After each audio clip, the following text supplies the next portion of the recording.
Hello? Please, excuse my intrusion, dear, but there's a little matter with the rent. The rent?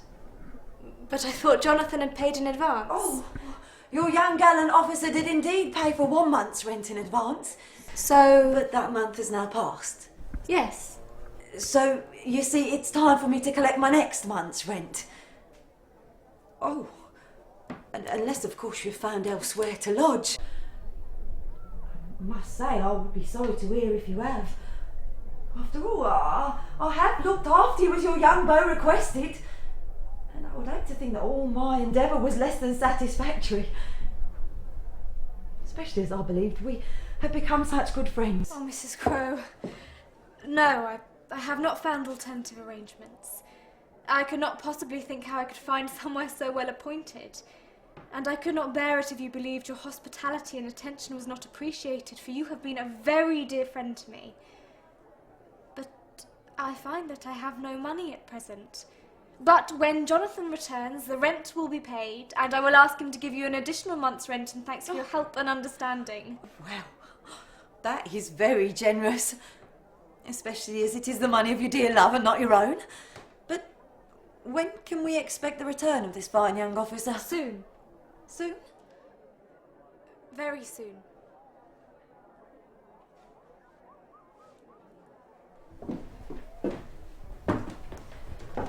Please, pardon my question, dear, but in the month that has passed since your love did leave to fight for king and country, has he written to you? Because I do not recall having received any notices I have had to relay to you. As yet I have not received anything, but it is only a month. Which is long enough for the heart to feel tremulous and inspire the hand to take up pen and paper, don't you think? He is so terribly busy. He is an officer. Important. He loves me, he does. Love does not pay my rent. He will return.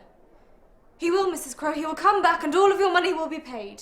I'm afraid your assurances do not fill me with much confidence. Please, Mrs. Crowe. Where would I go? What would I do? He will come back, I'm certain. Please, I can get money. Just don't put me out. I have nowhere. Love has such lessons to teach us. Your love was a scoundrel. Did he chase you with arts and flowers? Promises of love and dying affection? Willing you to run from the bosom of your family and all the while sniffing at your maidenhead. Sniff, sniff, sniff, until snap. And oh my love, it's gone. A big bloody mess with no way back but to fall into the gutter of life. Do you know how many of you silly girls I have seen? But I am not a charity for the hard done by and stupid. I dragged myself kicking and screaming from a place I hope you never have to know. And I did it on my own. I owe no one. And I suggest you do the same.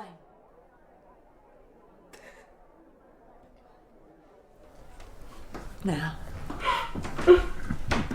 calm yourself, dear. Calm. What am I to do? Grow up.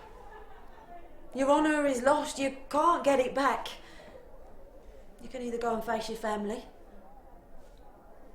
or see what there is out there. Will he never come back? No.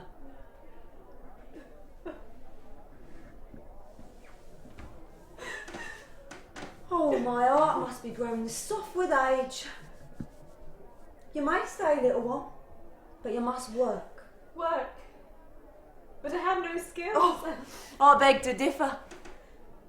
You were a pretty girl. Your honour is down the drain. You could make money in the easiest of positions. On your back. A whore? Work as a whore? I will not, no.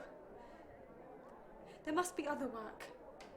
There must be work that is not against God. Against God? Here you are, having left your family for the sake of lies and kicking your heels in the air, and you want to protect your mortal soul. Jesus, you are so very, very green. I must leave you. I have some errands to run. And while I'm away, think. And think very hard. Do you want to stay and work and live where you have a friend and guide? Or do you want to go out there, alone and penniless?